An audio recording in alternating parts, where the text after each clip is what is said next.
So welcome everyone to your menopause yoga session. My name is Emma Heald and I run a yoga business called EM Yoga. So tonight or today's session, whenever you're watching this, whether you watched it live or in the future, I'm going to talk a little bit about menopause yoga. We're going to go into a session as well. It's going to be gentle movement with some restorative yoga as well. So it should hopefully be suitable for all levels. If when we get to the movement section, it's too much, you don't want to do it, you're welcome just to lie down and have a rest. The last couple of poses are very restful. So even if you're lying on your bed, you will be fine. And what I would say is even if you don't feel like doing any movement, it's useful to stay just to listen to the content so that you can get an idea of ways to support yourself at this time. So why menopause yoga? So about 10 years ago, I discovered yoga, really. I'd done it on and off for quite a while. I enjoyed quite a busy lifestyle. I enjoyed going out, let's say. And then I went on a yoga retreat, which really changed my perspective of yoga. And I fell in love with the practice. Fast forward 10 years, I now work solely as a yoga teacher and well-being practitioner. During those past 10 years, I led other careers. I managed a big store in London and I worked within the arts as well. And so I always ran the two things parallel to each other. Due to lots of life changes about 5 years ago, I left West London and moved to East Yorkshire, and then gradually left working in retail to doing this all by itself. And at the beginning of last year, I found that I was coming across a lot of content to do with yoga and the menopause. And what I realized at the beginning of last year was that I was most probably in perimenopause. All I knew about the menopause was that maybe I'd have a hot flush, maybe my cycle would stop, I would be in the menopause. So when I did the yoga, undertook a course led by a woman called Petra Coveley, and I'll show you her book in a moment. I did a course for yoga teachers to allow them to facilitate sessions for women approaching in or post-menopausal. And what these sessions do is give us a set of tools to work with so that we can work with the symptoms of menopause. During that course, what I learned was that there are many, many symptoms of the menopause. Some of us will experience a lot of them. Some of us might experience none of them. We might experience what our mum went through. We might not. We might have menopause at 30, 40, 50, 60. We might have had it and we didn't even know. So as I start getting into this learning, what I've realized is that as you guys are here now, there's a lot to learn about this. And the more education we have, the more little things that we know, we can support and empower ourselves. What I've also done at the moment is I'm undertaking a course for myself. So during the past year, what I've found is I've learned a lot about the menopause in order to bring it forward via a class or a workshop or a retreat. What I found was, though, I was skipping around the content for myself. And I don't know if any of you guys experience this as well, but I'm very good at saying, oh, you should try this and you should listen to this podcast and you should go to the doctor and maybe say this. And then I'm like, have I made an appointment yet with my GP? So I'm actually taking a course myself as a student, which is led for women in menopause. So I'm there in both sides at the moment. So I'm going to use a little bit out of this book now because I wanted to show everyone this book, and I can also put it in the notes for the follow-up. It's simply called Menopause Yoga. It's a brand new book by Petra Coveley, who facilitated the course that I took, and it's a wonderful resource. I highly recommend it. It's easy to read. if you know what I mean. Like, it's not like complicated, and it has pictures and you can download practices from it. So it's like, it covers all ways of learning. So I'm just going to share with you from this book a little bit about what a menopause yoga class can contain. So it's often themed. We've got a short class tonight, but if you were able to come to another practice, I'll often do a 2-hour practice around hot flushes, a practice around overwhelm, a practice around fatigue, so that we can kind of group together some of the things we experience and have a depth of time to get into them. That way you can take the things away and learn. We often do breath work in these sessions, and we'll learn or look at a little technique today. And you might think, well, I'm breathing. I'm always breathing. However, the breath is a wonderful tool to let our bodies know it's okay. So there's this direct relationship between our mind and body. So if, for example, heat was rising in the body, as a friend of mine says, like when you put a thermometer in a bowl of soup, okay, we get this hot feeling of the heat rising. We'll do it in a moment. Just a few, 3, 5, 10 slow, calm breaths, maybe with a repetition of a mantra like, I am calm, I am calm. Something like that can be very simple but very effective, rather than, and I'll go pink now, rather than thinking, a bit hot, everyone can tell I'm a bit hot, can't open a window, getting hotter, sweating, can't deliver my presentation. So there's just the 2 ways of looking at how we can deal with heat in the body. A few calm breaths, telling yourself I'm okay, or I gotta get hot, everyone can notice. And normally no one can notice, by the way. So we'll look at that. During a yoga class as well, if we had lots more time, we also look at the anatomical focus. So how would HRT benefit us? Perhaps looking at other supplements. We might have discussions. My role isn't to tell you to do anything. My role is more to signpost. So for example, I send a lot of people to Kay, the lady who does the talks here as well, because they are brilliant. And she knows the medical and science side of things. So I'm here to signpost. In each class, which we'll do today, we also do a little bit of movement and restorative and meditation, and often a little bit of journaling at the end.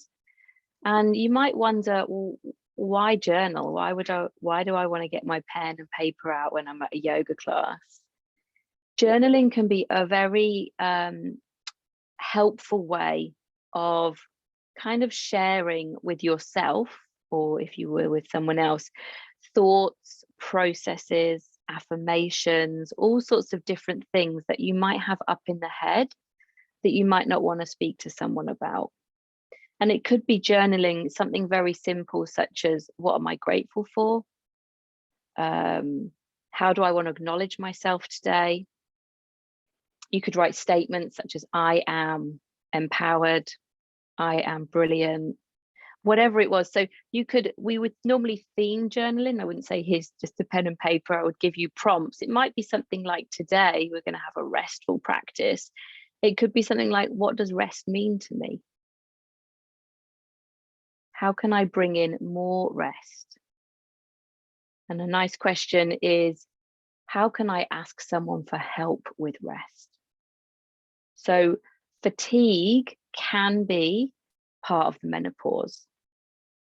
If you experience fatigue and you find that it happens at a certain time of the day, and you've seen that in your journal, it might give you that springboard to reach out to your employer, your partner, your child, and say, hey, you know what, at this time I need 10 minutes to lie down and do a restorative pose.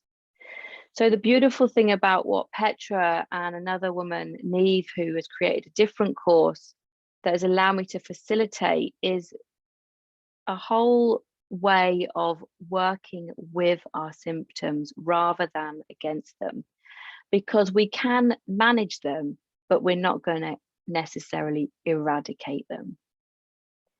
And that is one of the biggest parts I am dealing with at the moment and experiencing is this sense of it's happening. And that's it. Not that it's happening, but I wish I was 30 again, or it's happening, but I wish I didn't have 10 extra pounds. It's happening, but it's happening. We're in it. And how can we work best with it? So that's a little bit about a yoga class, a menopause class. And there are a couple on my website which you can download for free. Before I move on to the physical movement, I just want to share a couple more resources with you. So you don't have to go out and buy these books. You might be able to also get them from the library. But the Menopause Yoga book, even if you want to stick it on maybe your birthday wish list from all good book suppliers, not just that big one that we buy from on the internet, but other book suppliers. The other book that I often use is, there's two of them. The first one is not overly interesting, okay? It's called Menopause by Louise Newson. It's basic, but it's very helpful. And she's just brought out a new one. Again, I'll send you this, called Preparing for the Perimenopause and Menopause. And again, my role as a teacher is to be able to signpost you. Louise Newson, I recommend, she's a big part of the Menopause Yoga as well, supporting us. I recommend her podcasts. If you have 30 minutes when you're walking the dog or walking back from school or on your way to work, she does 30-minute podcasts, which are very, very informative. And I've learned a lot from them. So if you want to do a little bit of light reading, they're the three books that I would recommend. And with the yoga one, you can download the practices as well, so you can do the yoga at home. And I will check my notes every now and again. The wonderful thing about teaching menopause yoga is that when I forget everything, no one minds because everyone else has a bit of brain fog as well. So one or two other bits before we go into the movement very quickly. The one thing that we will maybe jump into at the end of this class that is always in a menopause yoga practice is something called a women's circle. So we are in a women's circle right now. Unfortunately, we're all on quiet mode because this class is recorded and it's to protect your privacy. But if you were to come to a menopause yoga class, depending on the length of the class, we meet as a group of women. You can be quiet in the group, silent. You don't have to say anything. You can talk. The main thing is that we're present to other women. So when other women are speaking, we listen with an open heart, non-judgmental mind. And even if I were hosting the group, there would be no leader. So I would just be there to facilitate. And I've seen real changes happen in women's groups. When I first came to yoga for menopause, I was like, oh,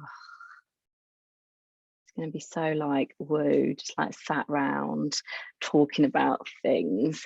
And I really resisted it. And actually then when I started doing them, I realized that I do them anyway all the time. And actually they're brilliantly wonderful. You might even have a women's group on WhatsApp, as long as people know it's confidential space. If you can come to a women's circle, I highly recommend it, or to one of the cafes, the menopause cafes. I highly recommend it. I've learned more than I ever possibly could by myself by meeting up with other women. And what we get to understand with meeting with other women is that there might be someone there who had a medical menopause at 30. And we might have someone that may have not had children and be experiencing menopause. We might have someone who's had an easy breezy menopause. So what we get to experience through being present is that everyone has a different journey, but we will all go through the menopause. And so women's circles are a way to course correct, you could say, to put ourselves back in the driving seat of ourselves and take charge of deciding how we want to manage our experience, because we are in charge of this experience. The other thing sometimes we talk about is about nutrition and also what we consume.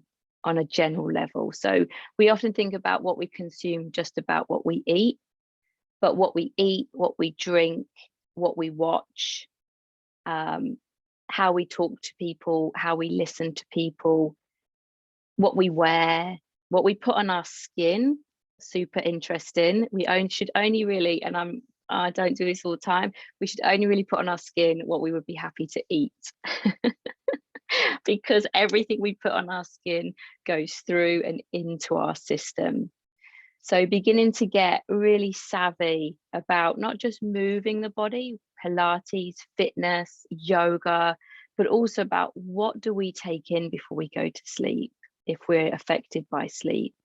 What do we take in when we wake up? What do we take in before we go to work? So everything, looking at everything that we consume, whether it's on a physical level, emotional level, or even a spiritual level, depending on where you are at. So that is what you can expect in a menopause yoga class. Tonight, we're just going to have snippets of it. Tonight's practice is called Menopause Bridge. And what it is a practice that welcomes all women. So even if you're like, I don't have a clue, I don't even know what is the menopause. I might be there, I might not be there. You might be here on behalf of someone else. So it's a practice that can cover the spectrum of perimenopause, menopause, and post. And perimenopause is a relatively new thing. So I think it's an amazing gift that we have this time to kind of almost tiptoe into it and be prepared for when we get there.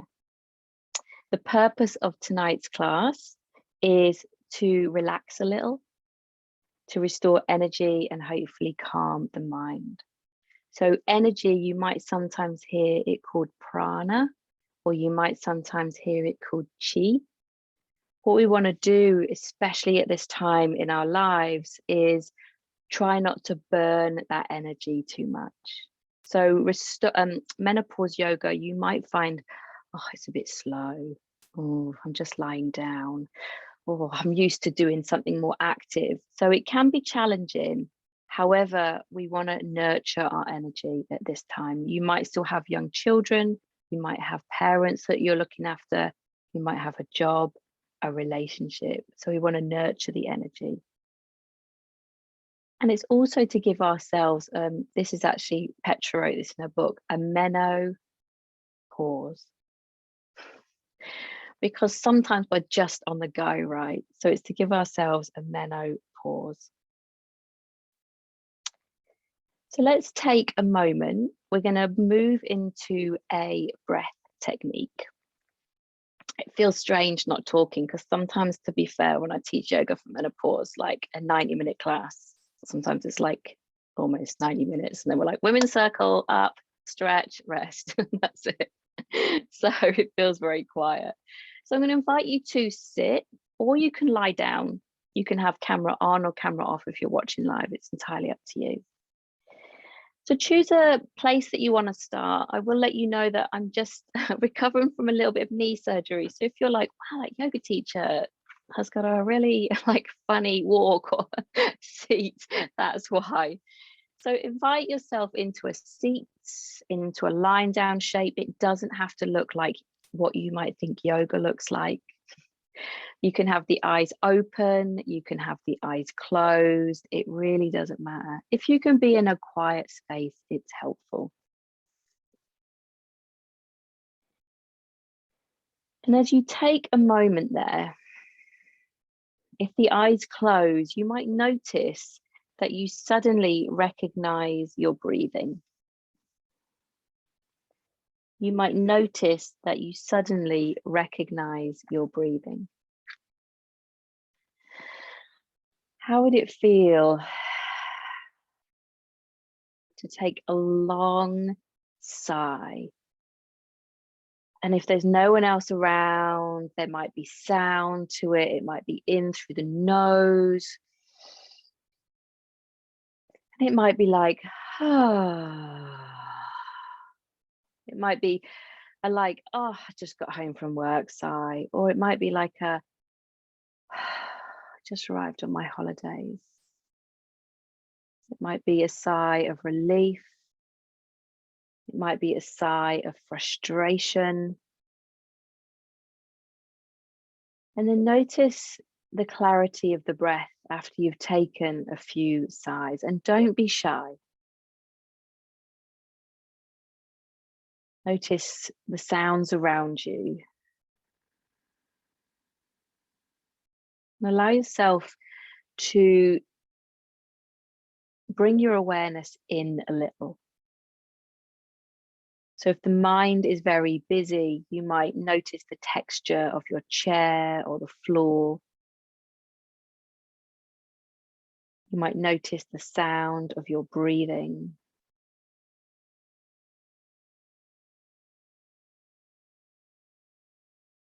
And getting still, getting quiet can be quite challenging, especially in a world where we're constantly stimulated. And so there's nothing to do right now. There's no actual breath technique just yet. All you're doing is allowing yourself to begin to get quiet. If you want to sit up at any time, you can. And if you want to lie down at any time, you can.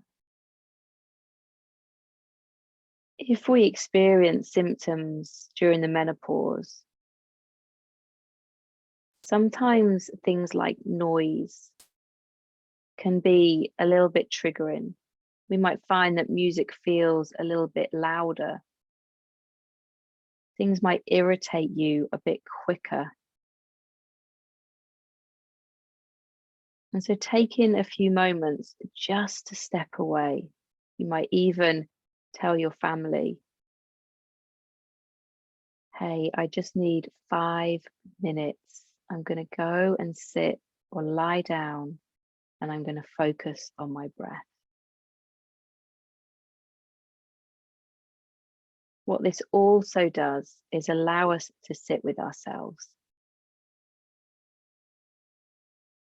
I know that as I experience perimenopause, my body gets a little stiffer, my running gets a little slower, my yoga gets a little more gentle. And every now and again, I think I can just keep going. But as you and I take a moment just like this together as a group of women, how does it feel to know that all you need to do in this moment right now is follow the breath?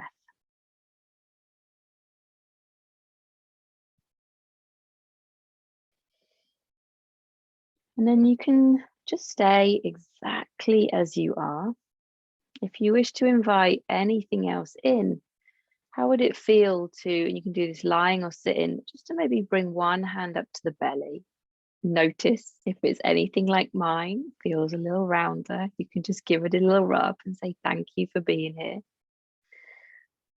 And how would it feel to bring the other hand maybe up towards the chest, the space of the heart? And you could always give that space a little rub, maybe a little circular rub, as if to say to yourself, hey, you're doing a good job. You're doing a good job. Often in the menopause, we can lose a little bit of confidence. So take a moment just to let yourself know it's not you, it's our hormonal changes, this fluctuation, estrogen, and everything else that's going on. And for the next maybe 5-ish breaths, all I'm going to do is invite you to be aware of the hand as you breathe in on the belly. As you keep breathing in, be aware of that space in the ribs, and then be aware of how the hand almost lifts a little if it's on the chest. And then in your own time, nose or mouth, softening those points underneath the hands. We're going to take about 4 more like this. So it's as if we're breathing into the belly, breathing into the ribs, breathing into the chest, and then letting it go. And if you need to focus the mind, if you feel anxious or overwhelmed, just think to yourself, belly, ribs, chest. I exhale. Take 2 more there in your own time. That gentle filling up of the breath. Think we're consuming, we're taking in that nourishment. And then as you exhale in your own time, you're just letting go. Maybe it's something you read about a woman in their 40s. For me, it's finding a picture to take to the hairdressers. When you Google haircuts grey, you have to laugh instead of cry. So as you exhale there, you might even find something to very gently smile about. And then release the hands back towards the knees. Whether you're lying, whether you're sitting, I'm going to invite you to take a stretch of sorts. It might be arms wide, it might be arms up to the sky. It doesn't have to look like a particular stretch. You can take the arms wide again. Just do this a couple of times. You might take it into a side stretch. Remember, modify if you've got stiffness of the joints, anything going on with the system. You can take hold of the hands. You could stretch the palms out around the back. Just be mindful again. If you've got anything going on with the spine, the bones, you might even take the hands behind you and kind of puff up the chest, maybe even look up and get that feeling of stretch across the chest. You can stretch the legs out. We're going to come and lie down in a moment. So if you are not practicing on the floor, you can do this sat on a chair, okay? So if you prefer to sit on a chair, you'll be stretching one leg out, stretching the other leg out, or you can be lying on the floor. So choose where you wish to be, sitting or lying down.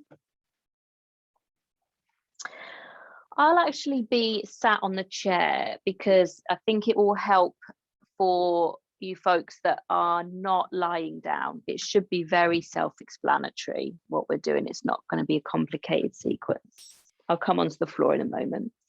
So if you're lying down, you're going to take a big stretch with the arms away and the feet away. If you're sat on a chair, maybe you have something underneath the feet and you can take a long stretch up. You might just kind of stretch one leg out and the other leg. So just take a big stretch there. If you're lying on the floor, how would it feel to bring both knees into the chest and wrap the arms around the knees? If you're sat on a chair, you can fold over the legs, or you can just bring one knee in and the other knee in. So as you hug the knees in, if you're lying on the floor, how would it feel now to gently massage into the lower back? And you might notice I've still got my socks on. I've got a cozy sweatshirt on. So when you come to these practices, make sure you're comfortable. And then I'm going to ask you just to keep the right knee into the chest, extend the left leg along the floor and take a big stretch. If you're sat on a chair, you can just stretch the leg out. And then bring that knee back into the chest and extend the other leg away. So you're going to be hugging one knee in and taking a stretch and then extending away. So just switching from left to right and left to right, hugging one knee in and then changing sides. Just taking a couple more breaths like that. So you don't have to get worried about not being able to do yoga. All you're doing is hugging one knee in and then switching sides. And then from here, if you're sat on a chair, you can just bring one knee in and do little circles. If you're lying on the floor, bring one knee in, maybe your right knee, and again, do a hip circle here.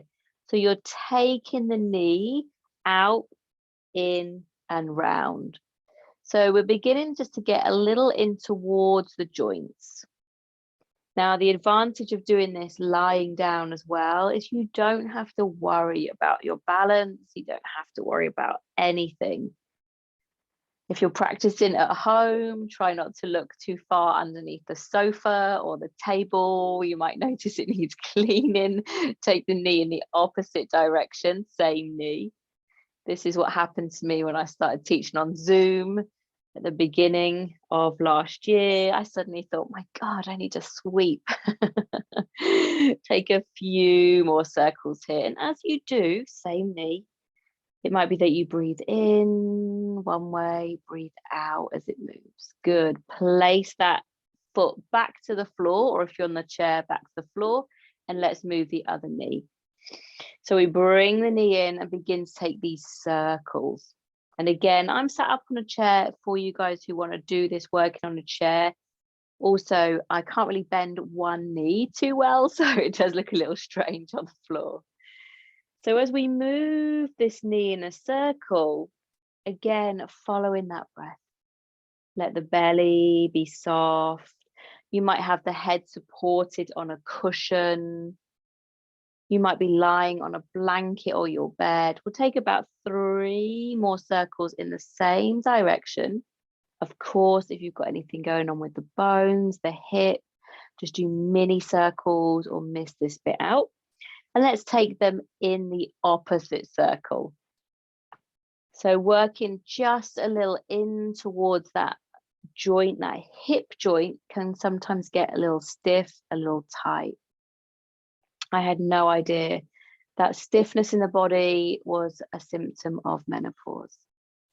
So let's finish there. Let's bring that foot back to the floor and then hug the knees again in towards you. As you hug the knees in this time, you can roll both feet, and we're going to get just a little in towards the feet. So rolling the feet in one way, and as you do, see about stretching the toes wide. You might get a little bit of popping and cracking from the joints there, and then take them in the opposite direction. So slowly, just beginning to get acquainted with our body, especially, you guys carry on for a few more rounds there, especially if it doesn't feel like your body at the moment. And then all we're going to do now is draw the toes back towards you. So you can take the legs up to the sky if you want to do it this way, or have the legs extended away. Draw the toes towards you and point the toes away.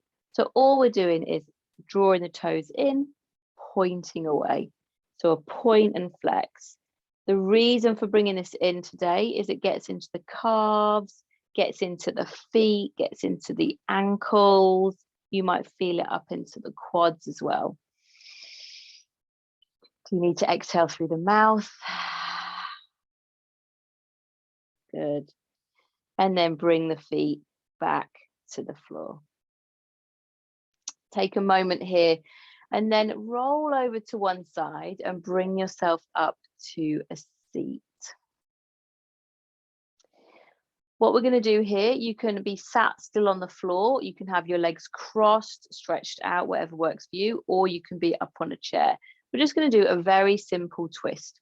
I'm going to bring one knee to one hand, one hand to the leg, the other hand behind you, or I'm working on a chair, so I'm going to have my hand on the chair.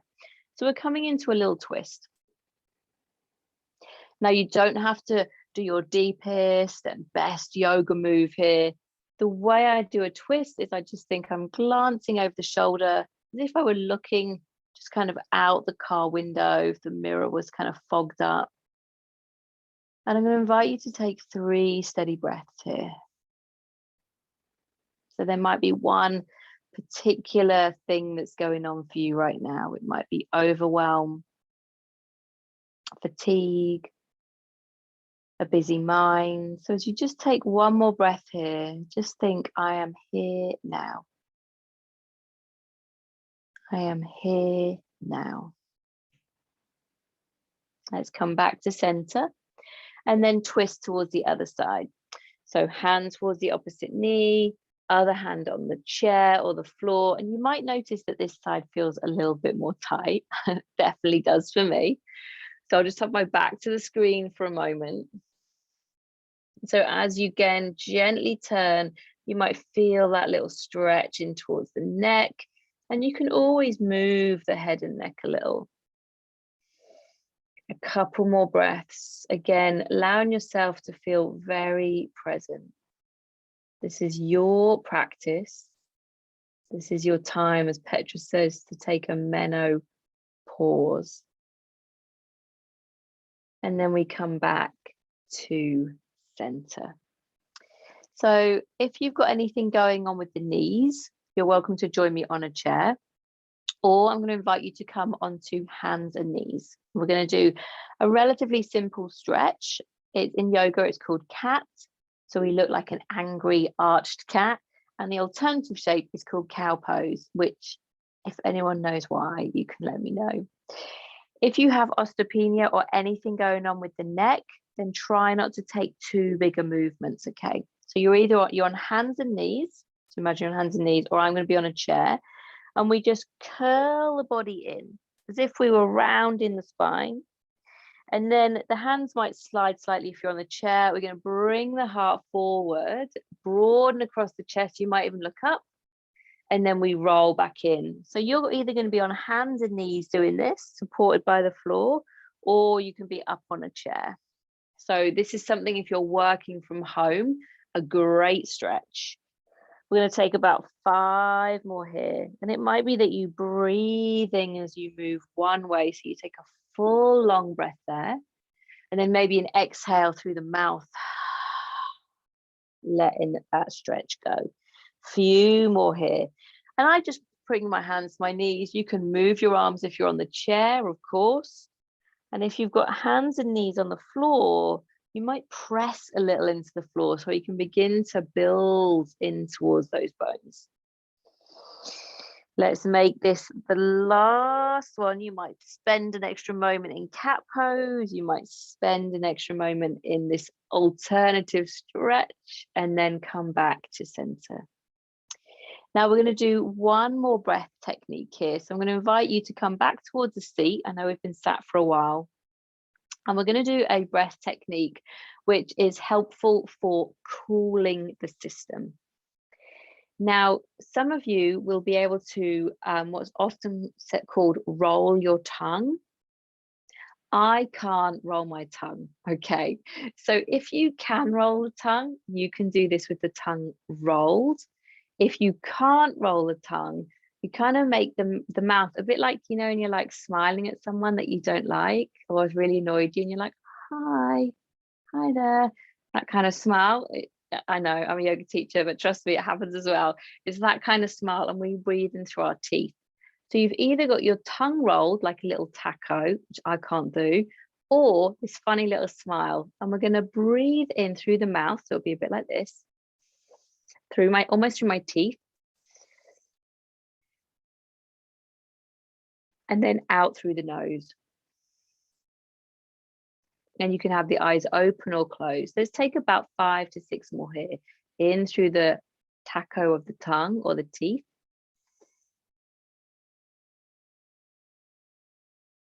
And out through the nose. Now, if you have sensitive teeth, don't do this. Just breathe as normal. Let's take a few more there. So why are we doing this? This is a wonderful technique for cooling the system. You could think of the mouth almost like a little fan. So as you breathe the air in, the cool air in, cooling the system. And then as you breathe out through the nose, letting go a little bit of that heat. Drawing the cool air in. And letting the warm air out. This can be very helpful if you experience hot flushes, or especially if you have to go on public transport, such as a train or a tube or the bus. Just a little in through the mouth and out through the nose. How would it feel to take one more there? Just noticing that slightly cool sensation. And exhaling out. Good. Opening the eyes if they're closed. I'm going to come and join you on towards the floor. For the next part, if you are unable to get up and down on the floor for whatever reason, you could probably sit or lie on your bed. Okay. So forgive me if I look like 600 years old. It is much better. So as you come to sit on the floor, we're just going to, again, stretch out the legs and we're going to do a forward fold. Some of us might not be as bendy as others, myself included. So I'll often sit up on a cushion. Now, if you feel very stiff in the body, please don't worry, okay? This class is not about getting our head to our knees. This class is about bringing in a sense of calm. My legs are relatively stiff. So sometimes what I do is I'll use a rolled up towel or a rolled up blanket, and I'll pop that under the back of the knees, like such. So we're going to come into a seated forward fold. You can always have props on the knees as well. So sometimes I'll use a couple of pillows like this, and I'll fold over like such. Sometimes I'll make like, you know, like one potato, two potato, if anyone remembers that, like two little fists, and I'll bring my head onto that. So there's no real effort in my body. You can always use a chair. And if this feels too much, you can be more upright, like I am here with my hands resting on the pillow. So some of you will fold much further than I can, okay? But please don't come into a place of, I can do this really well, okay? We're not worried about that tonight. So this is the first of our restorative shapes. Now, restorative shapes can be held for much longer than this. We're going to hold this for about 2 minutes. The great thing with restorative yoga is you only have to do one pose.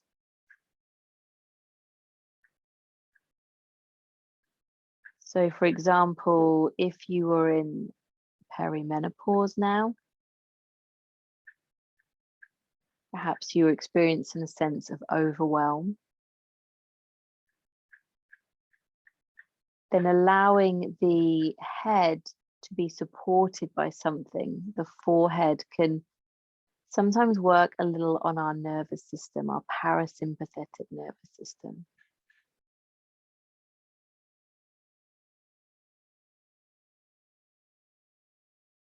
And when you come into these yoga shapes or held shapes, it's this opportunity to conserve, this opportunity to nurture the energy, the chi of the body.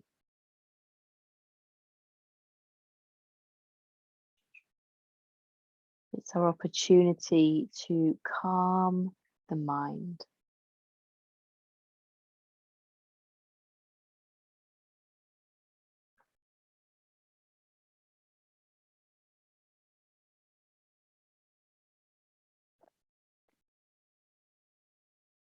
Without giving yourself too much work to do. You might very gently notice how you can breathe a little, almost wider into the back of the body.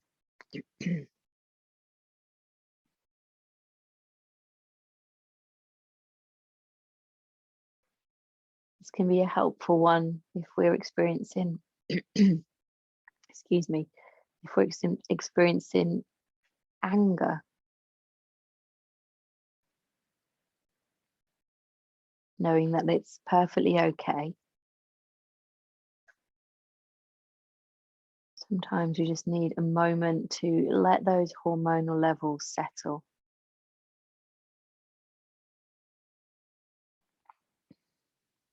So from here, let's bring the body slowly up. And as you come back up to a seat, just notice as the head kind of stacks back up on towards the spine. You might close the eyes and just give yourself a few moments. We're more often than not rushing or moving or needing to be somewhere else.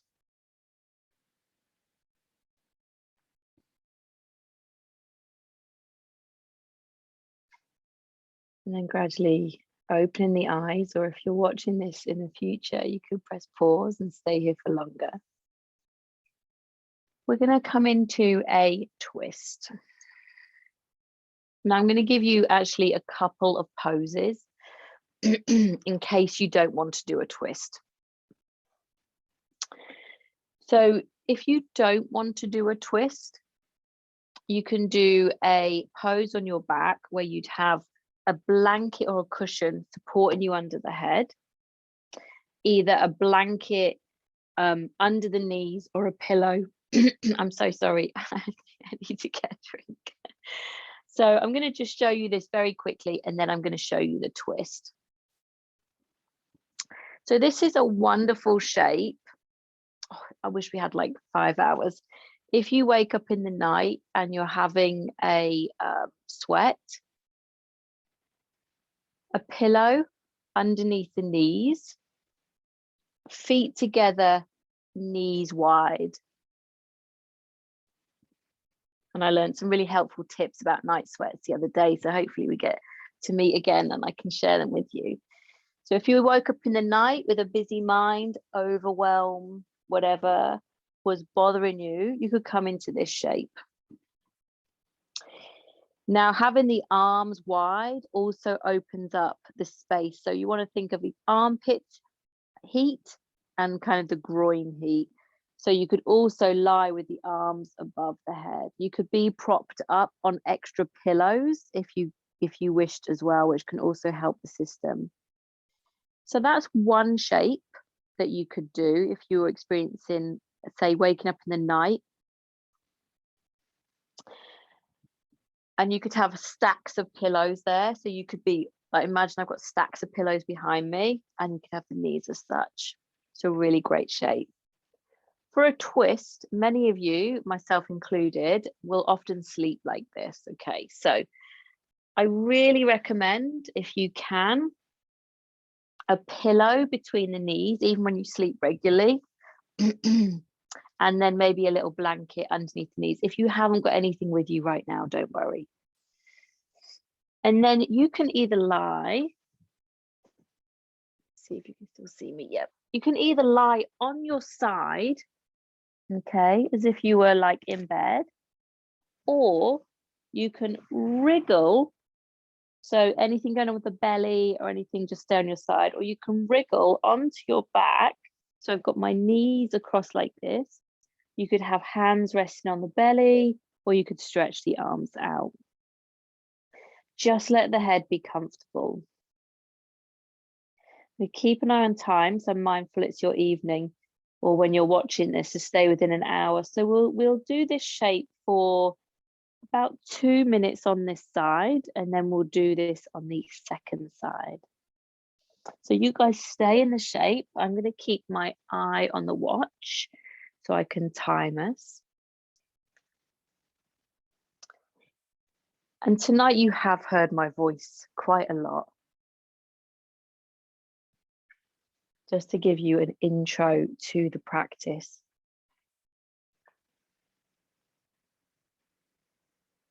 In a restorative practice, you'll normally have a bit more quiet time.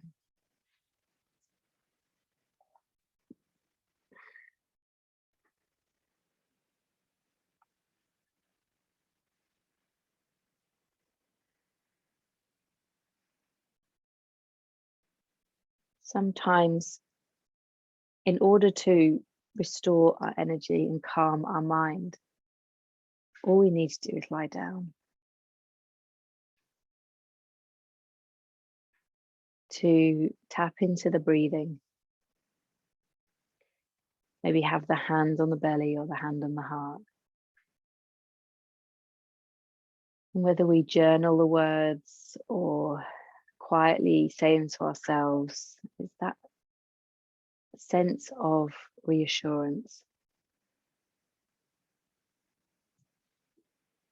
And this is why being in a women's circle, a safe, confidential, supportive group, is like someone gently putting their hand on your back and saying it's okay.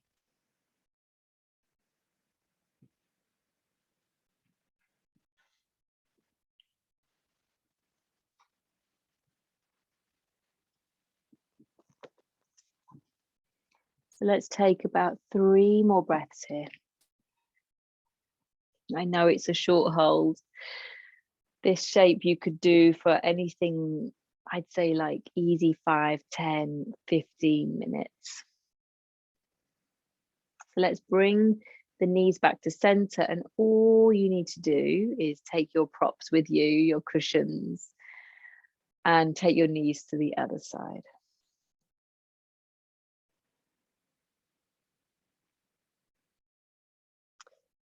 And as we spend just a couple of minutes here,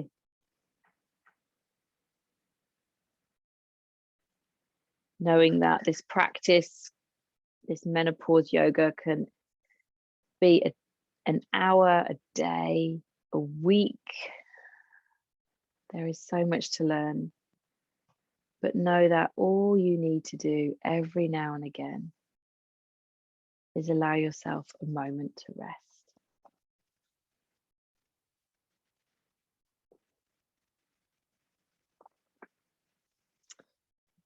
As you spend a minute more here, I'm going to share a reading from a book called The She Book by Tanya Markle. And this one is titled 84. May you remember your ability to choose what is deeply nourishing. May you ignite your power to make your choices that align with your soul. May you take action in the name of your authentic fire. May you find the courage to heal, be free, and grow.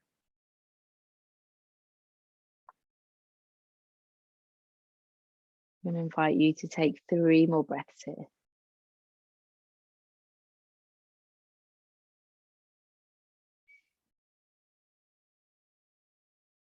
And that breath might include a gentle exhalation through the mouth, and notice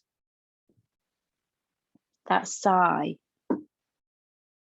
Does it feel different to when you arrived? And then to ensure that we finish on time, and I will stay for a little bit longer for questions, but just take about 5 breaths, come back to center, maybe stretch the legs gently along the mat, and just take 5 breaths. We'd normally have a little longer. But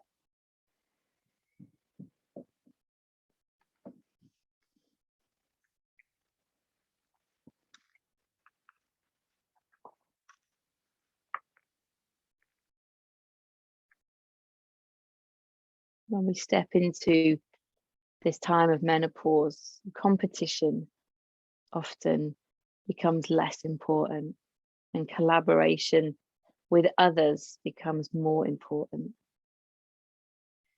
So as you gently bring the knees into the chest and maybe give yourself a little hug, imagine that maybe you're hugging a female friend of yours, maybe your partner, someone in your life that you are doing this work for,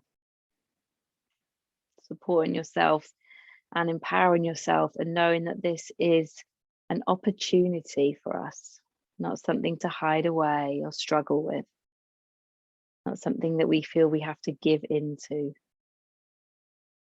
From here, you can stay lying down, or you can bring yourself up towards a seat. And eyes open or eyes closed. You might even return again to that hand on the heart.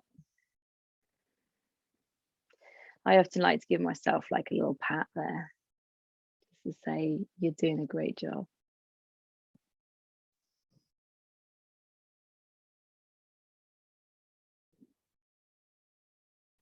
And just take a few breaths there.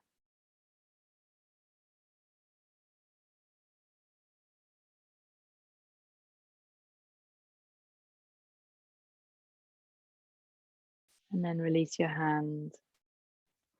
Take a moment to gently open the eyes. Thank you for joining me this evening and at this practice if you're watching it in the future.